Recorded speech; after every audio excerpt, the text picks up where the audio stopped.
네, 이번 영상에서는 스포츠 윤리 과목 두 번째 챕터인 경쟁과 페어플레이에 대해서 배워보도록 하겠습니다.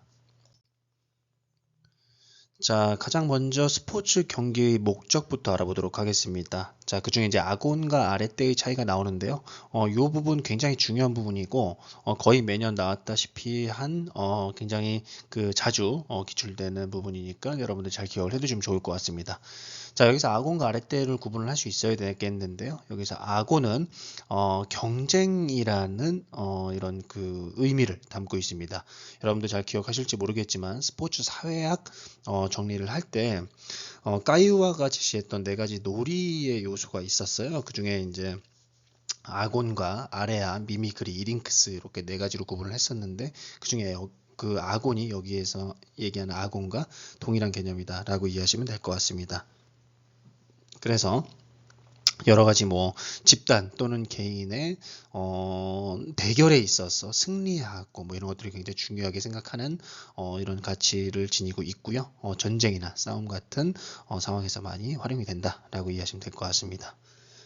반면 이제 아랫대라는 개념은 어떤 것이 최적의 기능을 발휘할 수 있는 상태, 최적의 상태, 훌륭한 상태라고 하는데 한마디로 얘기하자면은 탁월성이라고 표현할 수 있을 것 같아요. 그게 여기서는 이제 덕성의 탁월성 또는 기량의 탁월성과도 연결시킬 수 있겠지만 이런 아랫대의 개념 탁월성이다라는 점 여러분들이 잘 기억을 해두시면 좋을 것 같습니다. 그래서 아고는 이런 경쟁이라는 의미를 가지고 있고 아랫대는 탁월성이라는 개념을 가지고 있다라는 점 비교해서 잘 기억을 해두시면 좋을 것 같고요.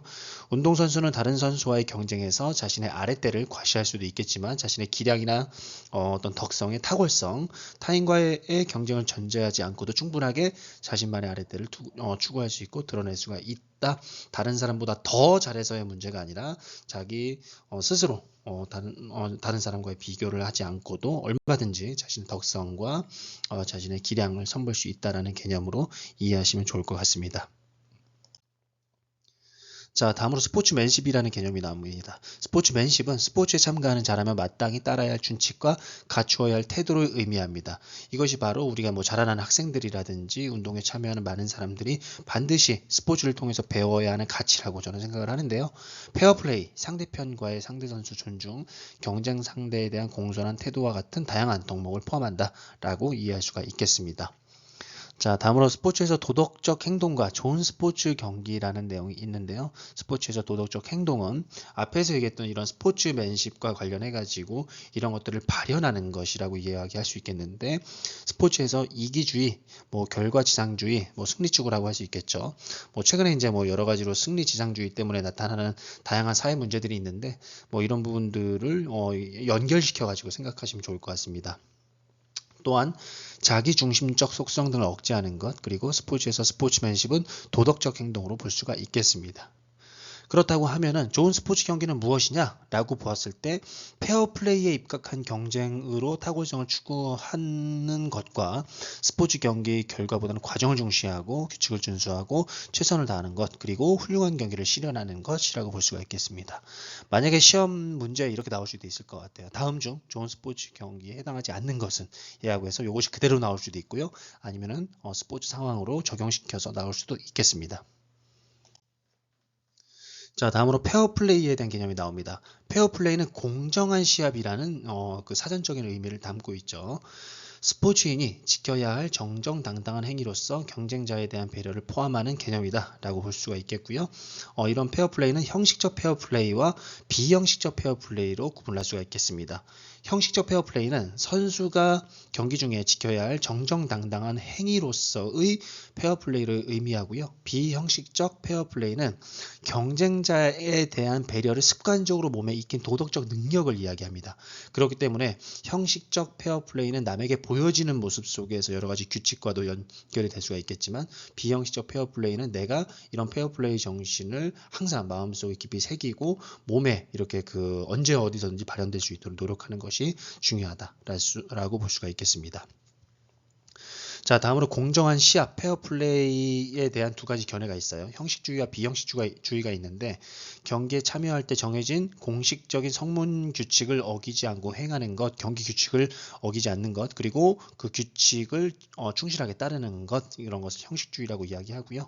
비형식주의는 구성적 규칙과 규제적 규칙을 포함하여 문자로 표현된 규칙의 준수보다 더 포괄적인 적용과 정당화가 가능하도록 경기에서의 공정의 개념을 확장해서 제한하는 것. 그래서 조금 더 형식주의보다 더 넓은 형태로 보시면 좋을 것 같습니다.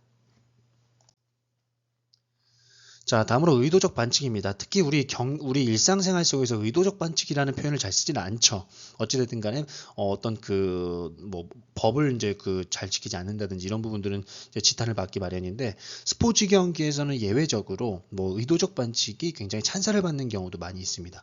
예를 들어 가지고 농구 경기에서 이렇게 공을 빼앗겼어요. 스틸을 당했는데 노마크 찬스를 줄 수 있을 것 같을 때 적절하게 경기 파울을 해가지고 경기의 흐름을 끊는다든지 이런 부분들은 어떻게 보면 전략적으로 아군에게 유리하게끔 판세를 이끌어 나가기 위한 전략으로서 의도적 반칙을 인정하기도 합니다. 최근에는 이제 이게 강화돼서 언스포츠맨 라이크 파울이라고 해서 자유투와 이제 공격권까지 주어져서 엄격하게 금지하고는 있지만 이런 의도적 반칙은 언제든지 스포츠 상황에서 나타날 수가 있습니다.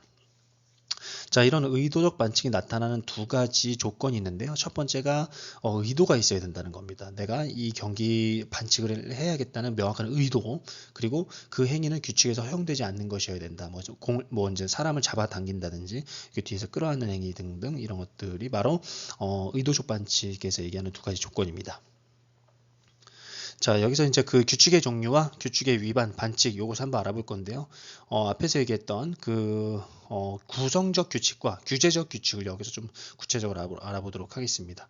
구성적 규칙은 해당 스포츠가 성립하기 위한 조건을 명시해 놓은 것을 구성적 규칙이라고 이야기를 하고요. 규제적 규칙은 해당 스포츠가 경쟁을 통해 승패를 결정하는 과정에서 타골성에 방해가 되는 행위에 대해서 제약적인 조건을 걸어놓은 것을 의미합니다. 또한 이러한 규칙을 위반하는 것은 우리는 반칙이라고 이야기하는데요. 이걸 의도적이냐 비의도적이냐에 따라서 의도적 구성반칙, 비의도적 구성반칙, 의도적 규제반칙, 비의도적 규제반칙으로 구분을 할 수가 있습니다. 그렇기 때문에 여러분들은 요 네 가지를 어떤 그 시험 문제에 나왔을 때 어떤 보기에서 이렇게 스포츠 상황을 주어주겠죠. 여러 가지 상황을 쭉 주어줄 텐데 그것이 어디에 해당이 되는지를 찾아내는 것이 이제 그런 형태로 문제가 나올 수도 있을 것 같아요. 그렇게 나오면 사실 좀 어려운 문제가 될 수가 있겠죠. 기억을 해두시길 바라겠습니다. 자, 다음으로 승부 조작에 대해서 알아보도록 하겠습니다. 사실 승부 조작은 페어플레이를 훼손하는 가장 큰 문제라고 저는 생각을 합니다. 스포츠라는 것이 무엇입니까? 승패가 정해져 있지 않은 상태에서 둘 다 똑같은 출발선상에서 시작을 해가지고 서로 간에 경쟁을 통해 어떤 승패를 겨루는 것이 스포츠의 근본적인 형식과 목적이라고 볼 수가 있겠는데 승부 조작은 뭐예요? 이미 경기가 결정되어 있는 상태에서 경기라는 것이 무슨 의미가 있겠습니까? 그죠? 그래서 저는 개인적으로 승부 조작이 가장 페어플레이를 훼손하는 이런 행위다라고 보고 있습니다. 승부 조작은 경기 외적 이득을 얻고자 하는 의도로 경기 전에 결과를 미리 정하고 그에 맞추어 과정을 왜곡시키는 행위이다라고 이야기할 수 있겠습니다. 이것도 마찬가지로 형식주의에서의 승부 조작과 비형식주의에서의 승부 조작으로 구분할 수가 있겠습니다. 자, 형식주의에서의 승부 조작은 어떤 경기에 참가자가 승부 조작을 실행하더라도 규칙 위반을 범하지 않는다면 윤리적으로 문제는 없다라고 보는 관점이 바로 형식주의 승부조작이라고 이야기할 수 있겠고요. 비형식적주의 승부조작은 공정한 시합 페어플레이는 규칙의 준수를 넘어서 스포츠의 역사적, 사회적 보편성과 정당성 속에서 형성되고 공유된 에토스에 충실할 것을 요구받는다. 그래서 그게 규칙을 위반하지 않는다고 하더라도 그렇게 하면 안 된다라는 이런 그 금기를 담고 있죠.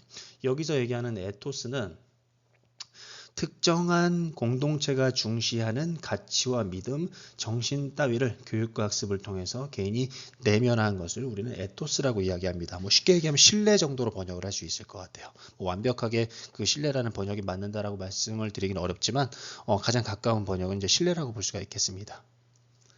자, 승부 조작의 특징은 경쟁적 스포츠의 가치를 근본적으로 훼손시킨다. 제가 초반에 말씀드렸죠.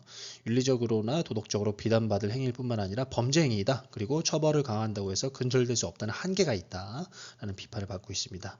이런 승부 조작의 해결 방안으로서는 결국에는 스포츠 윤리 교육을 강화시켜야 됩니다. 그리고 나서 철저하게 관리 감독을 해가지고 이를 잘 잡아낼 수 있도록 하고 적발할 수 있도록 하고 적발이 될 경우에는 뭐 아주 강력한 처벌을 통해서 이를 해결을 해야 된다라고 볼 수가 있겠습니다. 자, 이제 롤즈의 정의론이라고 하는 것을 볼게요. 굉장히 중요한데요. 이것은 이제 거의 매년 출제되는 부분이기 때문에 올해도 출제될 가능성이 높다라고 저는 개인적으로 생각을 하고 있습니다. 정의라는 것은 일반적으로 올바른 것 혹은 마땅히 따라야 할 행위나 제도의 기준을 의미합니다. 스포츠 선수라면 당연히 따르고 지켜야 할 규칙 혹은 규범이 곧 정의가 되는데요. 크게 세 가지로 구분할 수 있습니다. 절차적 정의, 평균적 정의, 분배적 정의입니다. 절차적 정의는 일정한 조건 아래서 공정한 절차적 규칙에 따라 합의가 이루어지면 그것을 통해 도출한 결과도 정의롭다고 보는 관점이고요. 평균적 정의는 모든 사람이 동등한 권리를 가지는 절대적 평균, 인간에게 스포츠에 참여할 권리는 동등하게 주어진다라고 하는 것. 분배적 정의는 사람들 사이에서 차이를 다르게 다룸으로써 개개인에게 합당한 몫을 부여하는 것. 어떤 성적에 따라서 상금을 좀 이렇게 다르게 차등 배분하는 것, 이런 것들을 우리는 분배적 정의다라고 이해할 수가 있겠습니다. 자, 이렇게 해서 여러분들 롤즈가 얘기했던 정의론 반드시 잘 기억을 해두시면 좋을 것 같습니다.